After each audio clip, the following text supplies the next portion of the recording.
কি দেখে লোভ হচ্ছে? হুম, দেখতে সাধারণ সুন্দরী কিন্তু খেতে অসাধারণ টেস্ট। এটা কুমড়ো ফুলের পকোড়া। ফুল যখন পকোড়ায় পরিণত হয় তখন জাদু ঘটে। আজকের আয়োজন কুমড়ো ফুলকে অসাধারণ টেস্টে একটা পকোড়া তৈরি করব। লাগছে কুমড়ো ফুল ফ্রেশ, একটু ধুয়ে নেব। পরিমাণ মতন বেসন আর কর্নফ্লাওয়ার নিলাম।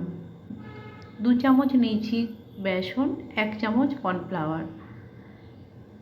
সুজি লাগবে কিছুটা। চালের গুঁড়ো হলে ক্ষতি নেই, কিন্তু আমার কাছে চালের গুঁড়ো ছিল না তাই কর্নফ্লাওয়ার দিয়েছি। সুজি খুব বেশি লাগবে না, 2 চামচ দিলেই হবে।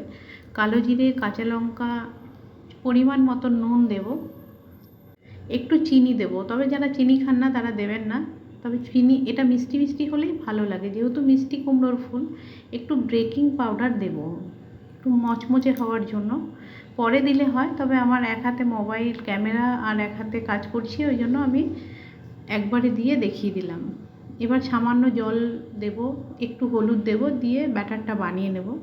দেখুন ব্যাটারটা এরকম হয়েছে। ওপর থেকে গরম তেল 2 হাতা দিয়ে দেব, তাহলে কি হবে, পুরো ভালোভাবে মেল্ট হয়ে যাবে।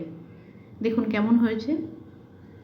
কুমড়ো ফুলগুলো এমনভাবে কেটে নিয়েছি, ভেতরের ময়লাটা বার করে পরিষ্কার করে দিয়েছি। এবার বেগনির মতন করে এক একটি ভাজবো। দেখুন ব্যাটারটা কত সুন্দর হয়েছে। এইভাবে এক একটি করে দেব, বা বেশি তেল দিয়ে 2টো করেও দেওয়া যায়।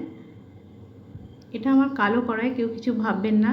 কালো কড়াইতে করলে তা সুন্দর হয় পকোড়াগুলো। দেখুন কেমন ক্রিস্পি হচ্ছে।